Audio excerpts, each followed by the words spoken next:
Hi friends, ಎಲ್ಲರೂ ಹೇಗಿದ್ದೀರಾ? ಎಲ್ಲರೂ ಚೆನ್ನಾಗಿದ್ದೀರಿ ಅಂತೇಳಿ ಭಾವಿಸ್ತಾ ಇವತ್ತಿನ ಒಂದು ವಿಡಿಯೋದಲ್ಲಿ ನಾನು ಹೊಸ ವ್ಲಾಗ್ ಜೊತೆಗೆ ಬಂದಿದ್ದೀನಿ. ವೆಲ್ಕಮ್ ಟು ಲಕ್ಷ್ಮೀ ಶಿವಾಚಾರಿ ವ್ಲಾಗ್ಸ್ ಅಂತಲೇ ಹೇಳ್ತಾ ಇವತ್ತಿನ ಒಂದು ವ್ಲಾಗಲ್ಲಿ ನಾನು ತುಂಬ ದಿನಗಳಾಯಿತು ಶಾರ್ಟ್ಸ್ ವಿಡಿಯೋಸ್ ಮಾತ್ರ ನಾನು ಅಪ್ಲೋಡ್ ಮಾಡ್ತಾ ಇದ್ದೆ. ಲಾಂಗ್ ವಿಡಿಯೋ ಯಾವುದು ಕೂಡ ಆಲ್ಮೋಸ್ಟ್ 1.5 ಮಂತ್ ಆಯಿತು, ಆರ್ 1 ಮಂತ್ ಆಯಿತು ಅನಿಸುತ್ತೆ ನಾನು ಒಂದು ವಿಡಿಯೋ ಕೂಡ ಅಪ್ಲೋಡ್ ಮಾಡಲಿಕ್ಕಾಗಲೇ ಇಲ್ಲ.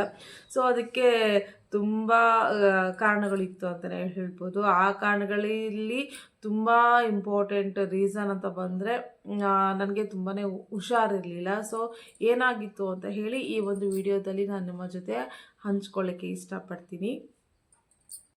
ಏನಾಗಿತ್ತು ಅಂತ ಹೇಳಿದರೆ, ನನ್ನ ಲೈಫಲ್ಲಿ ನಾನು ಈ ಒಂದು ಇದನ್ನು ನಾನು ಮರೀಲಿಕ್ಕೆ ಸಾಧ್ಯ ಇಲ್ಲ ಅಂತಲೇ ಹೇಳ್ಬೋದು. ಆ ಮಟ್ಟಿಗೆ ನನಗೆ ನೋವಾಗಿತ್ತು ಅಂತಲೇ ಹೇಳ್ಬೋದು.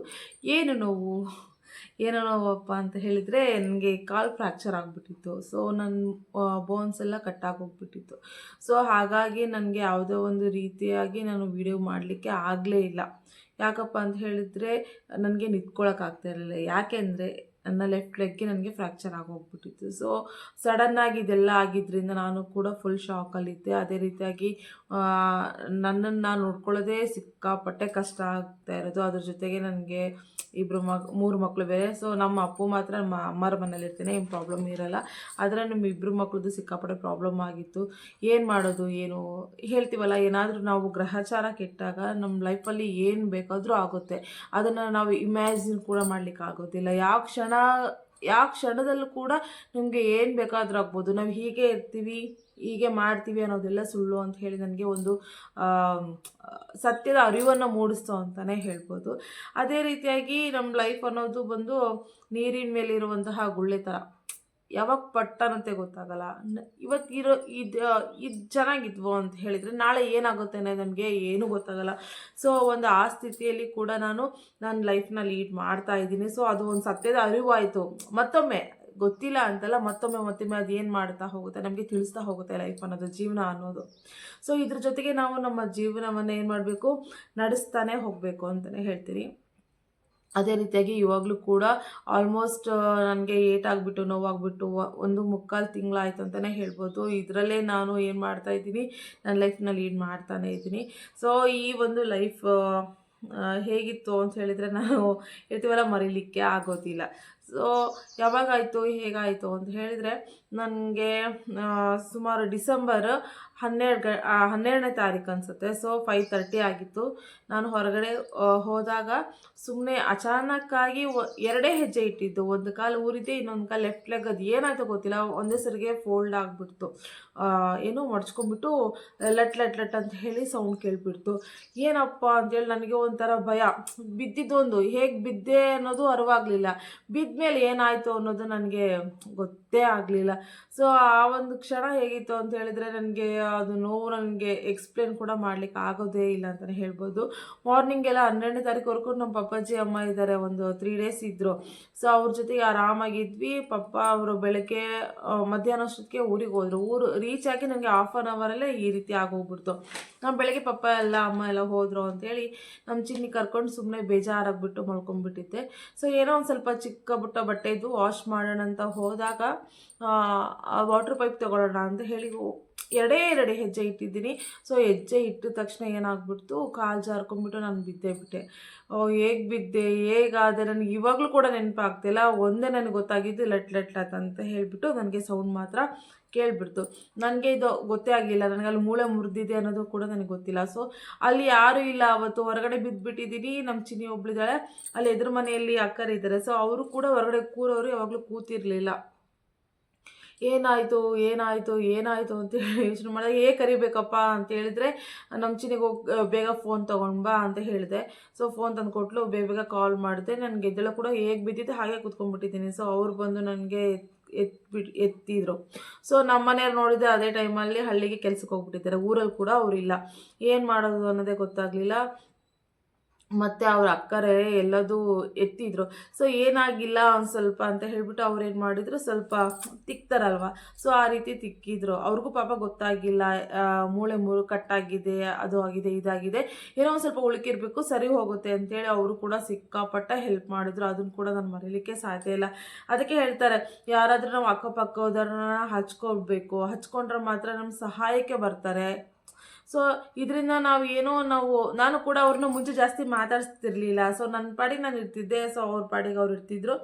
ಇವಾಗಂತೂ ನಮಗೆ ಸಿಕ್ಕಾಪಟ್ಟೆ ಅಕ್ಕರೆಲ್ಲರೂ ಕ್ಲೋಸ್ ಆಗಿಬಿಟ್ಟಿದ್ದಾರೆ. ನನಗಂತೂ ಸಿಕ್ಕಾಪಟ್ಟೆ ಖುಷಿ ಆಗ್ತದೆ. ಸೊ ಇದ್ರ ಮುಂದೆ ನಾನು ಹೇಳ್ತೀನಿ ಇದ್ರ ಬಗ್ಗೆ ಏನು. ಮತ್ತು ಈ ರೀತಿ ಎಲ್ಲ ಆಯಿತು. ನೆಕ್ಸ್ಟ್ ಏನು ಮಾಡಬೇಕು ಅಂತ ಹೇಳಿದ್ರೆ ನಮ್ಮ ಮನೆಗೆ ಕಾಲ್ ಮಾಡ್ತಾ ಈ ರೀತಿ ಬಿದ್ದಿದ್ದೀನಿ ಬನ್ನಿರಿ ಅಂತ ಹೇಳ್ಬಿಟ್ಟು ಅವ್ರು ಏನು ಮಾಡಿದರು, ಅವರು ಕೂಡ ಊರಲ್ಲಿ ಇರಲಿಲ್ಲಲ್ಲ, ಹಾಗಾಗಿ ನಮ್ಮ ನಾಗರಾಜಣ್ಣ ಇದ್ದಾರೆ, ಅವ್ರ ತಮ್ಮವರಿದ್ದರು. ಸೊ ಅವರಿಗೆ ಕಾಲ್ ಮಾಡಿದರು. ಅವರೆಲ್ಲ ಬಂದು ನನಗೆ ತುಂಬಾ ಹೆಲ್ಪ್ ಮಾಡಿದರು ಅಂತಲೇ ಹೇಳ್ಬೋದು. ಪೇನ್ ಕ್ಲಿಯರ್ ಸ್ಪ್ರೇ ಕೂಡ ತಂದು ಕೊಟ್ಟರು.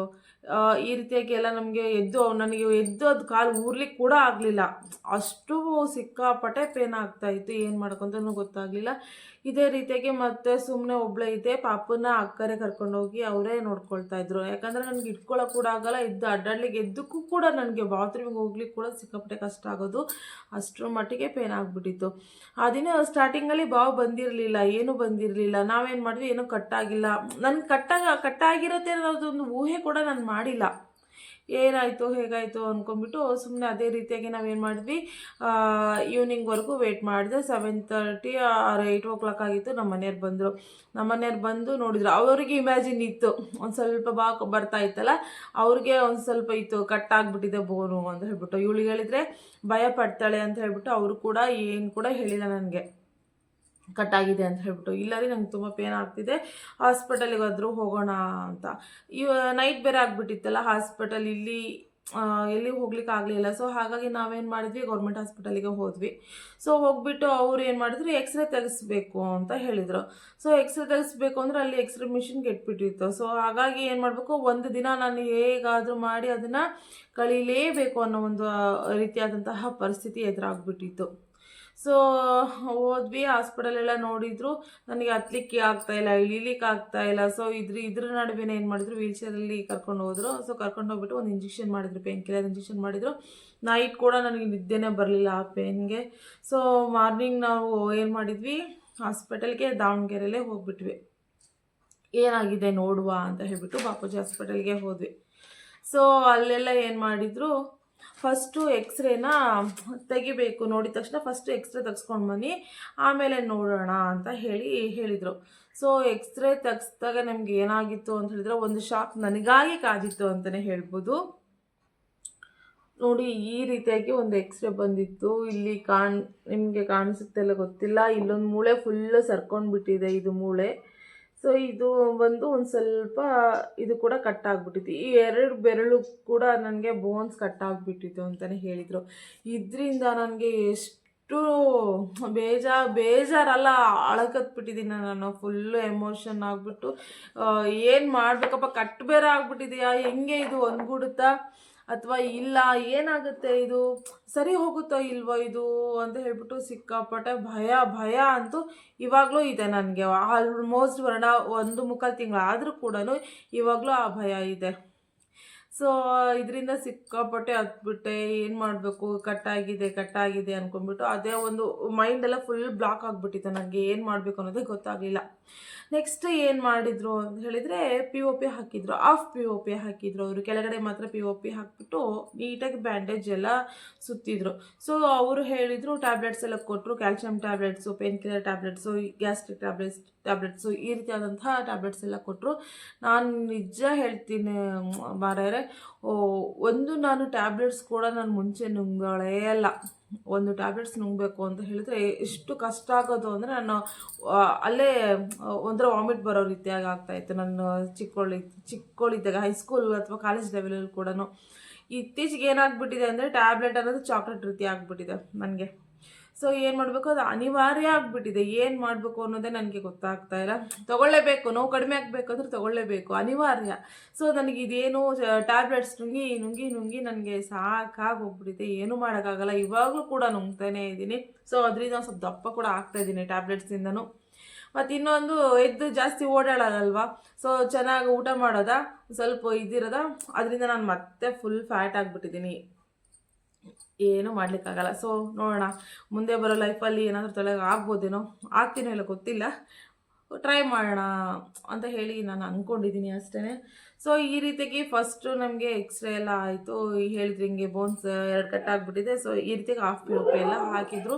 ಮತ್ತು ಇದು ಅವ್ರು ಮುಂಚೆನೇ ಹೇಳಿದರು, ಇದು 1.5 ಮಂತ್ ಹಾಕಲೇಬೇಕು, 1.5 ಮಂತ್ ಹಾಕಿದ್ಮೇಲೆ ಮುಂದೆ ಸರಿ ಹೋಗುತ್ತೆ ಅನ್ನೋ ಕಾರಣನ ಅವರು ಕೂಡ ಹೇಳಿದರು.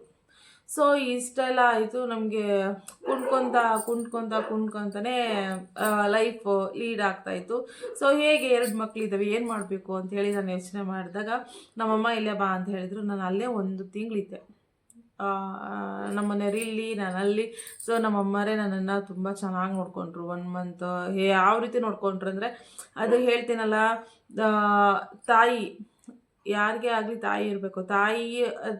ತಾಯಿ ಇಲ್ಲ ಅಂದರೆ ತುಂಬಾ ಕಷ್ಟ ಆಗುತ್ತೆ. ಸೊ ಅವರೇ ನಮಗೆ ಹೆಲ್ಪ್ ತುಂಬ ಹೆಲ್ಪ್ ಮಾಡೋದು ಅವರಿಲ್ಲ ಅಂದಿದ್ರೆ ನನ್ನ ಲೈಫ್ ಕೂಡ ನಾನು ಹೇಗೆ ನಿಭಾಯಿಸ್ತಿದ್ದೆ ಅನ್ನೋದು ಕೂಡ ನನಗೆ ಎಷ್ಟು ಕೂಡ ಗೊತ್ತೇ ಇರಲಿಲ್ಲ ಅಂತಲೇ ಹೇಳ್ಬೋದು. ಸೊ ಇದರಿಂದ ನಮ್ಮಮ್ಮಗೆ ಹೇಳ್ತೀನಿ, ನಮ್ಮಮ್ಮಗೆ ತುಂಬ ತುಂಬ ತುಂಬ ಥ್ಯಾಂಕ್ಸ್. ಅದೇ ರೀತಿಯಾಗಿ ನಮ್ಮ ಪಪ್ಪು ಕೂಡ ತುಂಬಾ ಥ್ಯಾಂಕ್ಸ್ ಅಂತಲೇ ಹೇಳ್ತೀನಿ. ಇವರು ನನಗೆ ಒಂದು ಮಹತ್ವದ ಪಾತ್ರವನ್ನು ವಹಿಸ್ಕೊಂಡಿದ್ದಾರೆ ನನ್ನ ಲೈಫಲ್ಲಿ. ಇವಳು ಗೊತ್ತಲ್ಲ ನಿಮಗೆ, ನಮ್ಮದು 3ನೇ ಪಾಪು. ಈ ರೀತಿಯಾಗಿ ನಮ್ಮ ಪಪ್ಪಾಜಿ, ಅಮ್ಮ ಅವರೆಲ್ಲ ನಮಗೆ ತುಂಬಾ ಹೆಲ್ಪ್ ಮಾಡಿದರು. ಏನು ಅಂತ ಹೇಳಿದ್ರೆ, ನನಗೆ ಇವಾಗಲೂ ಹೇಳ್ತೀನಿ, ನನಗೆ ಬಾತ್ರೂಮಿಗೆ ಹೋಗಿ ಕೂಡ ತುಂಬಾ ಕಷ್ಟ ಆಗಿತ್ತು. ಸೊ ಇವನ್ನೆಲ್ಲ ಯೋಚನೆ ಮಾಡಿದಾಗ ಒಂದು ಅನ್ನಿಸ್ತು ಮಾತ್ರ, ನಾವು ಯಾರಿಗೂ ಕೂಡ ಭಾರ ಆಗಬಾರ್ದು. ಇದರಿಂದ ಅವ್ರಿಗೂ ಕೂಡ ತುಂಬ ತೊಂದರೆ ಆಗುತ್ತೆ. ಆದರೆ ನಾವು ಎಷ್ಟೇ ನಮ್ಮ ಲೈಫಲ್ಲಿ ನಾವು ಎಚ್ಚರ ಇರ್ತೀವಿ ಅಂತ ಹೇಳಿದ್ರು ಸಾಲದು. ಎಷ್ಟು ನಾವು ಎಚ್ಚರ ಇರ್ತೀವಿ ಅಂದ್ರೂ ಸಾಲದು ಅಂತಲೇ ಹೇಳ್ತೀನಿ. ಆದರೂ ಕೂಡ ಇನ್ನೊಂದು ಅನಿಸ್ತು ಏನಪ್ಪ ಅಂತ ಹೇಳಿದರೆ, ನಮ್ಮ ಲೈಫಲ್ಲಿ ನಮ್ಮ ಬಾಡಿಯಲ್ಲಿರೋ ಒಂದೊಂದು ಪಾರ್ಟ್ಸ್ ಕೂಡ ಎಷ್ಟು ಇಂಪಾರ್ಟೆಂಟ್. ನಂದು ಒಂದು ಕಾಲು ಅಷ್ಟು 2 ಫಿಂಗರ್ದು ಬೋನ್ಸ್ ಕಟ್ಟಾಗಿದೆ ಮಾತ್ರ. ಸೊ ಇದರಿಂದ ಅದು ಕಾಲು ನನಗೆ ಆಗೋದಿಲ್ಲಲ್ಲ. ಸೊ ಇದರಿಂದ ನನಗೆ ಏನೆಲ್ಲ ಪ್ರಾಬ್ಲಮ್ಸ್ ಆಯಿತು ಅಂತ ಹೇಳಿಬಿಟ್ಟು ಅರ್ಥ ಆಗ್ಬಿಡ್ತು. ಸೊ ಇದು ನನ್ನ ಒಂದು ನನ್ನ ಇಡೀ ಲೈಫ್ನ ಒಂದು ಭಯಾನಕ ಒಂದು ಟೈಮ್ ಅಂತಲೇ, ಸಮಯ ಅಂತಲೇ ಹೇಳ್ತೀನಿ ನಾನು ಇದನ್ನು. ಸೊ ಹೇಳ್ತಾರೆ ತುಂಬ ಜನ, ಒಂದು ಡಿಲಿವರಿ ಅನ್ನೋದು ಮತ್ತೆ ಹೆಣ್ಣಿನ ಒಂದು ಮರುಜನ್ಮ ಅಂತ ಹೇಳ್ತಾರೆ. ಸೊ ನಾನು ಅದಕ್ಕಿಂತ ಹೆಚ್ಚಾಗಿ ಈ ಒಂದು ಪೇನನ್ನು ತಿಂದಿದ್ದೀನಿ ಅಂತ ಹೇಳ್ಬೋದು. ಅಷ್ಟೊಂದು ನೋವು ಅನುಭವಿಸಿದ್ದೀನಿ, ಇವಾಗಲೂ ಕೂಡ ಅನುಭವಿಸ್ತಾನೇ ಇದ್ದೀನಿ.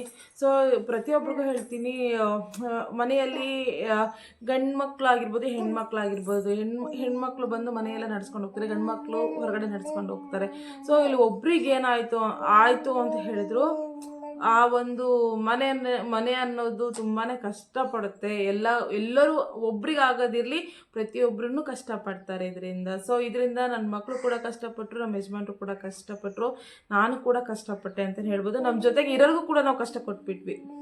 ಯಾಕಪ್ಪ ಅಂತ ಹೇಳಿದ್ರೆ, ನಮ್ಮನ್ನು ನೋಡ್ಕೊಳಕ್ಕೆ ಒಬ್ರು ಬೇಕೇ ಬೇಕು, ನನಗೆ ಮಕ್ಕಳು ನೋಡ್ಕೊಳಕ್ಕೆ ಒಬ್ರು ಬೇಕೇ ಬೇಕು. ಸೊ ಇದರಿಂದ ಏನು ಹೇಳ್ತೀನಿ, ಪ್ರತಿಯೊಬ್ಬರು ಕೂಡ ಹೆಣ್ಣಾಗಿರ್ಬೋದು, ಗಂಡಾಗಿರ್ಬೋದು, ಪ್ರತಿಯೊಬ್ಬರು ಏನು ಮಾಡಿ ಅಂತ ಹೇಳಿದರೆ, ತುಂಬ ಸೂಕ್ಷ್ಮತೆಯಿಂದ ತುಂಬ ಲೈಫ್ನ ತುಂಬ ಇದರಿಂದ ನಡ್ಸ್ಕೊಂಡು ಹೋಗಿ ಒಂದು ಸ್ವಲ್ಪ ಹುಷಾರಾಗಿರಿ ಅಂತಲೇ ಹೇಳ್ತೀನಿ.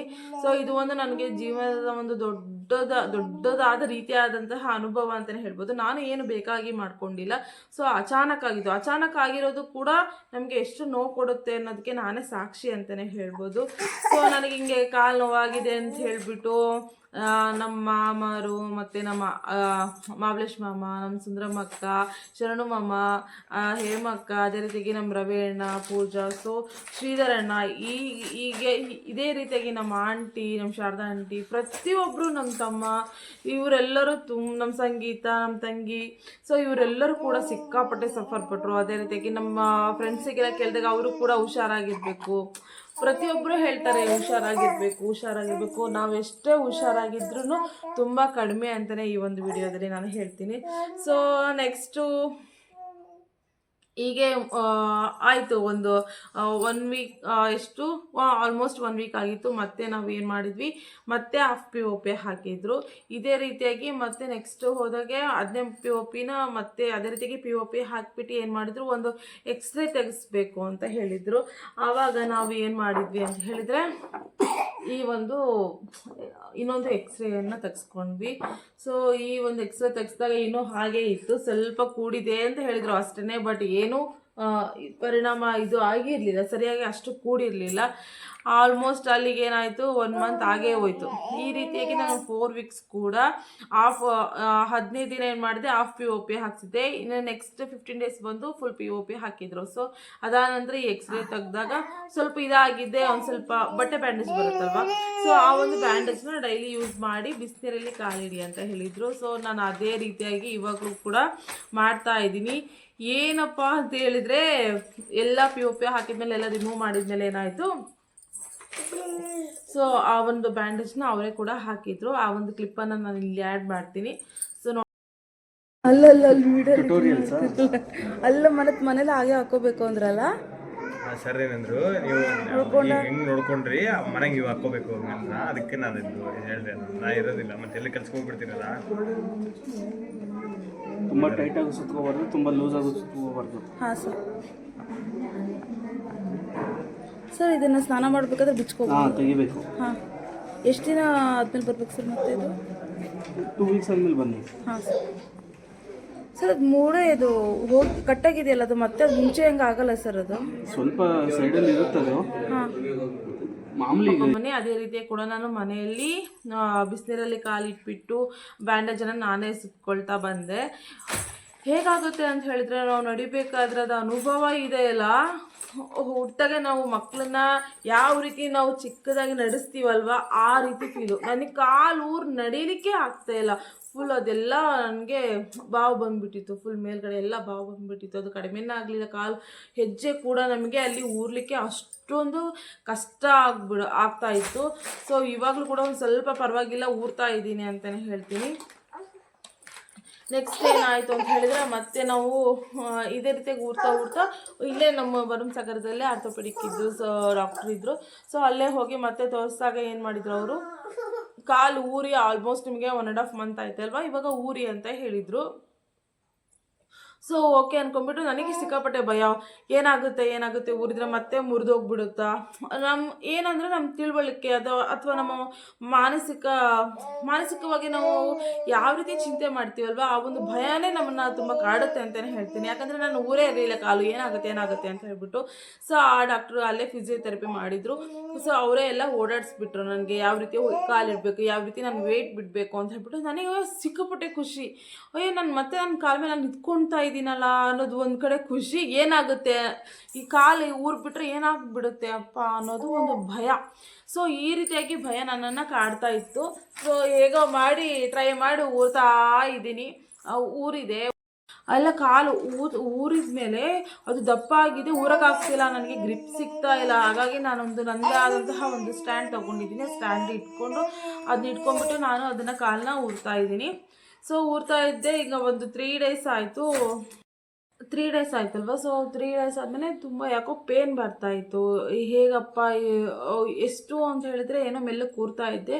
ಅದೇ ರೀತಿಗೆ ಸ್ಟ್ಯಾಂಡ್ ಬಿಟ್ಟು ಕೂಡ ನಾನು ಓಡಾಡ್ಬೋದು ಅಂತ ಹೇಳಿಬಿಟ್ಟು ಟ್ರೈ ಮಾಡ್ತಾ ಇದ್ದೆ. ಸೊ ಆ ಟ್ರೈ ಮಾಡ್ತಾ ಇರ್ಬೇಕಾದ್ರೆ ಮತ್ತೆ ಸಿಕ್ಕಾಪಟ್ಟೆ ಪೇನ್ ಬಂದ್ಬಿಡ್ತು. ಯಾಕೆ ಪೇನ್ ಬರ್ತಾಯಿದೆ, ಏನು ಮಾಡೋದು ಅಂತ ಹೇಳಿ ಯೋಚನೆ ಮಾಡಿದಾಗ ನಮ್ಮ ಮಾಮರಿಗೊಬ್ಬರು ಡಾಕ್ಟ್ರು ಗೊತ್ತಿದ್ರು ದಾವಣಗೆರೆಯಲ್ಲಿ, ಇನ್ನೊಬ್ರು ಆರ್ಥೋಪೆಡಿಕ್ಸರು. ಸೊ ಅಲ್ಲಿಗೆ ಹೋಗೋಣ ಅಂತ ಹೇಳ್ಬಿಟ್ಟು ನಿನ್ನೆ ಅಲ್ಲಿಗೆ ಹೋಗಿ ಬಂದ್ವಿ. ಶ್ರೀ ದುರ್ಗಾ ಆರ್ಥೋಪೆಡಿಕ್ ಅಂತ ಹೇಳ್ಬಿಟ್ಟು ನಮ್ಮ ಮಾಮ ಅವರು ಸಜೆಷನ್ ಕೊಟ್ಟರು. ಸೊ ಅಲ್ಲಿಗೆ ಮತ್ತೆ ಹೋದಾಗ ಮತ್ತೆ ಅವರು ಮತ್ತೆ ಒಂದು ಎಕ್ಸ್ರೇನ ನಮಗೆ ತೆಗಿಸ್ರಿ ಅಂತ ಹೇಳಿದರು. ಸೊ ಆವಾಗ ಒಂದು ನನಗೆ ಖುಷಿಯಾದ ವಿಚಾರ ಆಯಿತು ನೋಡಿ. ಇಲ್ಲಿ ಒಂದು ಇದು ಮಾತ್ರ ನನಗೆ ಕೂತಿದೆ, ಒಂದು ಬೋನ್ ಕಟ್ಟಾಗಿತ್ತಲ್ಲ, ಆ ಬೋನ್ ಕಟ್ಟಾಗಿರೋದು ಕೂತಿದೆ, ಇನ್ನು ಕ್ರಾಸ್ ಆಗೇ ಇದೆ. ಸೊ ಅವರು ಏನು ಹೇಳಿದರು, ಅದು ಪೇನ್ ಇರುತ್ತೆ, ನೀವು ಆಲ್ಮೋಸ್ಟ್ ಅದು 6 ಮಂತ್ ಪೇನ್ ಇರುತ್ತೆ, ಆ 6 ಮಂತ್ ಪೇನ್ ಕೂಡ ನೀನು ತಡ್ಕೊಳ್ಳೇಬೇಕು ಅಂತ ಹೇಳಿದರು. ಸೊ ನನಗೆ ಪೇನ್ ಏನು ಮಾಡಬೇಕು, ಅದನ್ನು ಕೂರಬೇಕು ಅಂದರೆ ನಾನು ನಡೀಲೇಬೇಕು, ಗಿವ್ ಅಪ್ ಮಾಡೋ ಹಾಗಿಲ್ಲ, ನಡೀಲೇಬೇಕು ನೀವು ಅಂತ ಹೇಳಿದರು. ಸೊ ನಾನೇನು ಮಾಡಿದೆ, ಅದನ್ನು ಯಾವುದೇ ರೀತಿಯಾಗಿ ನಂಗೆ ಗಿವ್ ಅಪ್ ಮಾಡೋ ಹಾಗಿಲ್ಲ, ಊರಲೇಬೇಕು. ಅವ್ರು ಅದನ್ನೇ ಹೇಳಿದರು, ಒಂದು ಮಾತ್ರ ಸರಿಯಾಗಿ ಕೂಡಿದೆಯಮ್ಮ, ಇನ್ನೊಂದು ಸರಿಯಾಗಿ ಕೂಡಿಲ್ಲ, ನೀನು ಅದನ್ನು ಗಿವ್ ಅಪ್ ಮಾಡೋ ಹಾಗಿಲ್ಲ, ನೀನು ಕಾಲು ಊರಲೇಬೇಕು ಅಂತ ಹೇಳಿದರು. ಸೊ ಹಾಗಾಗಿ ಓಕೆ ಅಂತ ಹೇಳಿಬಿಟ್ಟು ನಾನು ಕೂಡ ಉರ್ಲಿಕ್ಕೆ ಸ್ಟಾರ್ಟ್ ಮಾಡುವ ಅಂದ್ಕೊಂಡೆ. ಬಟ್ ಅವ್ರು ಇನ್ನೊಂದು ಒಂದು ಸತ್ಯ ಹೇಳಿದ್ರು. ಏನಪ್ಪ ಅಂತ ಹೇಳಿದ್ರೆ, ಬೇರೆ ಬೋನ್ಸ್ ಎಲ್ಲ ಫಿಂಗರ್ಸ್ ಏನಿದೆ ಅದರದ್ದು ಎಲುಬುಗಳು ಎಲ್ಲ ತನ್ನ ಶಕ್ತಿಯನ್ನು ಕಳ್ಕೊಂಡ್ಬಿಟ್ಟಿದೆ ಅಂತ ಹೇಳಿದರು. ಸೊ ಹಾಗಾಗಿ ಅದಕ್ಕೆ ನನಗೆ ಮತ್ತೆ 2 ಮಂತ್ಸಿಗೆ ಆಗೋವಷ್ಟು ಟ್ಯಾಬ್ಲೆಟ್ಸ್ ಕೊಟ್ಟಿದ್ದಾರೆ, ಪೌಡರ್ ಕೊಟ್ಟಿದ್ದಾರೆ. ಸೊ ಇದನ್ನೆಲ್ಲ ನಾನು ಸರಿಯಾದ ರೀತಿಯಲ್ಲಿ ನಾನು ಯೂಸ್ ಮಾಡಿಕೊಂಡ್ರೆ ಮಾತ್ರ ಮತ್ತೆ ನನಗೆ ಏನಾಗುತ್ತೆ, ಅಲ್ಲಿರೋ ಕಾಲಿನ ಬೋನ್ಸ್ ಎಲ್ಲ ನನಗೆ ಸರಿ ಹೋಗುತ್ತೆ ಅಂತಲೇ ಹೇಳ್ಬೋದು. ಸೊ ಇದ್ರ ಜೊತೆಗೆ ಏನು ಮಾಡಿದರು, ಹೇಗೋ ಹೇಳ್ತೀವಲ್ವ, ಹೇಗೋ ಒಂದು ಲೈಫ್ ಲೀಡ್ ಆಗ್ತಾಯಿದೆ, ತೊಗೊಳ್ತಾ ಇದ್ದೀನಿ. ಟ್ಯಾಬ್ಲೆಟ್ಸ್ ಮಾತ್ರ ತುಂಬ ಚೆನ್ನಾಗಿದೆ. ಸೊ ನಾನು ಮನೇಲಿದ್ದಾಗ ಮಕ್ಕಳನ್ನ ಹೇಗೆ ನೋಡ್ಕೊಳ್ಳೋದಪ್ಪ, ಹೇಗೆ ನೋಡ್ಕೊಳ್ಳೋದು ಅನ್ನೋದೊಂದು ಭಯ ಇತ್ತು. ಸೊ ಈ ಒಂದು ಭಯಕ್ಕೆ ಒಂದು ರೀತಿಯಾದಂತಹ ಒಂದು ಅರ್ಥವನ್ನೇ, ಭಯ ಹೋಗ್ಲಾಡಿಸ್ಬೇಕು ಅಂತ ಅರ್ಥವನ್ನು ದೇವರು ನಮಗೆ ಎಷ್ಟೊಂದು ಇದನ್ನು ಕೊಡ್ತಾರೆ ಅಂತ ಹೇಳ್ಬೋದಲ್ವ. ನಮ್ಮ ಅಪ್ಪಾಜಿ ಆಗಿರ್ಬೋದು, ಅಮ್ಮ ಆಗಿರ್ಬೋದು, ನಮ್ಮ ಅತ್ತೆ ಆಗಿರ್ಬೋದು, ಅವರು ಕೂಡ ಮನೆಗೆಲ್ಲ ಬರ್ತಾರೆ. ಸೊ ಅವರು ಕೂಡ ನಮಗೆ ಸಿಕ್ಕಾಪಟ್ಟೆ ಹೆಲ್ಪ್ ಮಾಡ್ತಾರೆ ಅಂತ ಹೇಳ್ಬೋದು. ಅದೇ ರೀತಿಗೆ ನಮ್ಮ ಯಜಮಾನರು ಎಲ್ಲಕ್ಕಿಂತ ಹೆಚ್ಚಾಗಿ ಇಲ್ಲಿ ನಮ್ಮ ಮನೆ ಎದುರುಗಡೆ ಇದ್ದಾರೆ ಅಂತ ಹೇಳಿದ್ನಲ್ಲ, 3 ಅಕ್ಕರಿದ್ದಾರೆ. ಸೊ ಅರುಣಕ್ಕ ಆಗಿರ್ಬೋದು, ಶಿಲ್ಪಕ್ಕ ಆಗಿರ್ಬೋದು, ಅದೇ ರೀತಿಗೆ ಕಾವೇರಕ್ಕ ಆಗಿರ್ಬೋದು, ತುಂಬಾ ಹೆಲ್ಪ್ ಮಾಡ್ತಾರೆ. ಅವರೇ ನಮ್ಮ ಪಾಪು ನೋಡ್ಕೊಳ್ಳೋದು. ನಾನು ಹೇಗಾಗ್ಬಿಟ್ಟಿದ್ದೇನೆ ಅಂತ ಹೇಳಿದ್ರೆ, ನನ್ನ ಮಗಳಿಗೆ ನಾನು ಹೆಸರಿಗೆ ಮಾತ್ರ ತಾಯಿ ಆಗಿಬಿಟ್ಟಿದ್ದೀನಿ. ಇವಾಗ ಮಾತ್ರ 1.5 ಮಂತ್ ಆಯಿತು. ಸೊ ಅವರೇ ತಾಯಿ ರೀತಿಯಾಗಿ ನಮ್ಮಮ್ಮ ಅವರು 3, ಸೊ ಅವರೇ ತಾಯಿಗಳು ಆಗಿಬಿಟ್ಟು ನನ್ನ ಮಕ್ಕಳನ್ನ ನೋಡ್ಕೊಳ್ತಾ ಇದ್ದಾರೆ. ಸೊ ಇದರಿಂದ ನನಗೆ ಸಿಕ್ಕಾಪಟ್ಟೆ ಖುಷಿ ಆಗುತ್ತೆ. ಸೊ ನನ್ನ ಕಾಲು ಹೀಗಾಗಿದೆ ಅಂತ ಹೇಳಿ ನಾನು ಹೇಳಿದ್ನಲ್ಲ, ಈಗಾಗಲೇ ಸುಮಾರು ಜನಗಳು ಬಂದು ನನ್ನ ನೋಡ್ಕೊಂಡು ಹೋಗ್ತಿದ್ದಾರೆ, ನಮ್ಮವರು. ಸೊ ಅದರಲ್ಲಿ ನಮ್ಮ ಜ್ಯೋತಿ ಆಂಟಿ, ನಮ್ಮ ಅಂಕಲ್ಸು, ಅವರು ಕೂಡ ತುಂಬಾ ಇದನ್ನು ಮಾಡಿದರು. ಅದೇ ರೀತಿಯಾಗಿ ನಮ್ಮ ಮೌನೇಶ್ ಆಗಿರ್ಬೋದು, ಕಲಾವತಿ ಆಂಟಿ ಆಗಿರ್ಬೋದು, ಇವರೆಲ್ಲರೂ ಬಂದು ನನ್ನನ್ನು ನೋಡ್ಕೊಂಡು ಹೋಗಿದ್ರು. ಸೊ ಇದರಿಂದ ಏನಾಗುತ್ತೆ ಅಂತ ಹೇಳಿದ್ರೆ, ಅದಕ್ಕೆ ಬೇಕು ನಮಗೆ ಸಂಬಂಧಿಕರು ಅಂತಲೇ ಹೇಳ್ಬೋದು. ಯಾರಿಗಾದ್ರೂ ನೋವಾಯಿತು ಅಂದರೆ ಅವರು ಬಂದು ನಮಗೆ ಎಷ್ಟೋ ಈ ರೀತಿಯಾದಂಥ ಹೆಲ್ಪ್ ಮಾಡ್ತಾರೆ, ಸಮಾಧಾನವನ್ನು ತುಂಬ್ತಾರೆ, ಏನಾಗೋದಿಲ್ಲ ಸುಮ್ಮನಿರು ಅಂತ ಹೇಳ್ಬಿಟ್ಟು ನಮಗೆ ಧೈರ್ಯ ಕೊಡ್ತಾರೆ. ಸೊ ಇದರಿಂದ ನನಗೆ ಏನಂತ ಹೇಳ್ತೀವಿ, ಸಿಕ್ಕಾಪಟ್ಟೆ ಖುಷಿಯಾಗಿತ್ತು ಅಂತ ಹೇಳ್ಬೋದು. ಸೊ ನಿನ್ನೆ ಎಲ್ಲ ಹಾಸ್ಪಿಟಲ್ಗೆ ಹೋಗಿ ಬಂದಿರೋದು, ನಿನ್ನೆ ಎಲ್ಲ ನಾನು ನಮ್ಮ ಮನೆಯವರು ಹಾಸ್ಪಿಟಲ್ಗೆ ಹೋಗಿ ಬಂದ್ವಿ. ಸೊ ಅದ್ರದ್ದು ಒಂದು ವಿಡಿಯೋ ಇದೆ, ನೋಡ್ಕೊಂಡ್ಬನ್ನಿ. ಸೊ ಅದೇ ರೀತಿ ಗಂಬೆ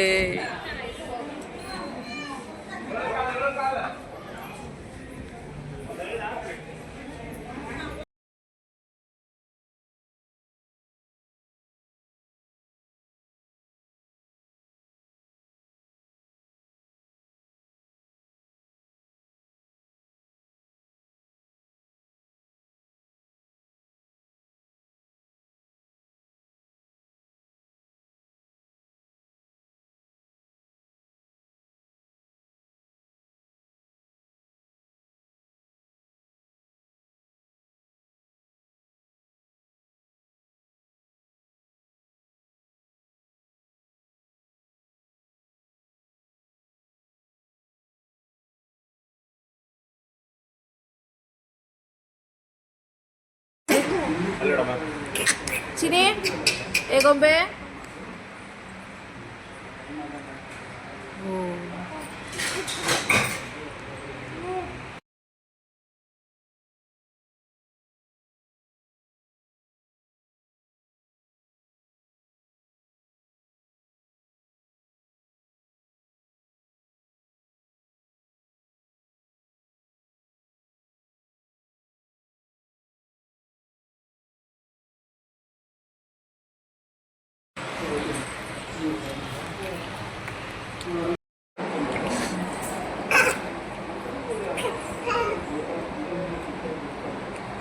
ಹಸುವಾಯ್ತು, ಅದಕ್ಕೆ ಮಾಡಿ ಕೇಳಮ್ಮ ಅಂತ ಹೇಳ್ತೀವಿ.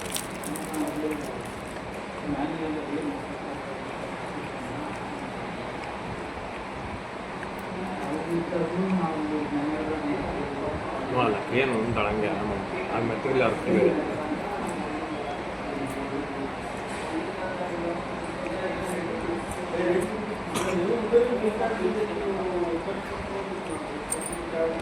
ನನ್ನ ಚಾನಲ್ಗೆ ಯಾರೆಲ್ಲ ಸಬ್ಸ್ಕ್ರೈಬ್ ಆಗಿಲ್ಲ, ಪ್ಲೀಸ್ ಸಬ್ಸ್ಕ್ರೈಬ್ ಮಾಡಿಕೊಂಡು ನನ್ನ ಚಾನಲ್ಗೆ ಸಪೋರ್ಟ್ ಕೊಡಿ ಅಂತ ಹೇಳ್ತಾ ಈ ಒಂದು ವಿಡಿಯೋನ ನಾನು ಇಲ್ಲಿಗೆ ಹೆಲ್ಪ್ ಮಾಡ್ತೀನಿ. ನನಗೆ ಯಾರೆಲ್ಲ ತುಂಬ ಹೆಲ್ಪ್ ಮಾಡಿದಿರೋ, ಅದೇ ರೀತಿಗೆ ನನಗೆ ಯಾರೆಲ್ಲ ನನಗೆ ಧೈರ್ಯ ತುಂಬಿದಿರೋ ಪ್ರತಿಯೊಬ್ಬರಿಗೂ ಕೂಡ ಈ ಒಂದು ವಿಡಿಯೋದ ಮೂಲಕ ನಾನು ಎಲ್ಲರಿಗೂ ಕೂಡ ಥ್ಯಾಂಕ್ ಯು ಅಂತ ಹೇಳ್ತಾ ಈ ಒಂದು ವಿಡಿಯೋನ ಇಲ್ಲಿಗೆ ನಾನು ಎಂಡ್ ಮಾಡ್ತೀನಿ. ಪ್ಲೀಸ್ ನನ್ನ ಚಾನಲ್ನ ಎಲ್ಲರೂ ಸಬ್ಸ್ಕ್ರೈಬ್ ಮಾಡಿ, ಲೈಕ್ ಮಾಡಿ, ಶೇರ್ ಮಾಡಿ ಅಂತ ಕೇಳ್ಕೊಳ್ತಾ ಎಲ್ಲರಿಗೂ ಕೂಡ ಒಳ್ಳೆಯದಾಗಲಿ ಅಂತ ಹೇಳಿ ಈ ಒಂದು ವಿಡಿಯೋದ ಮೂಲಕ ಕೇಳ್ಕೊಳ್ತೀನಿ. Bye friends.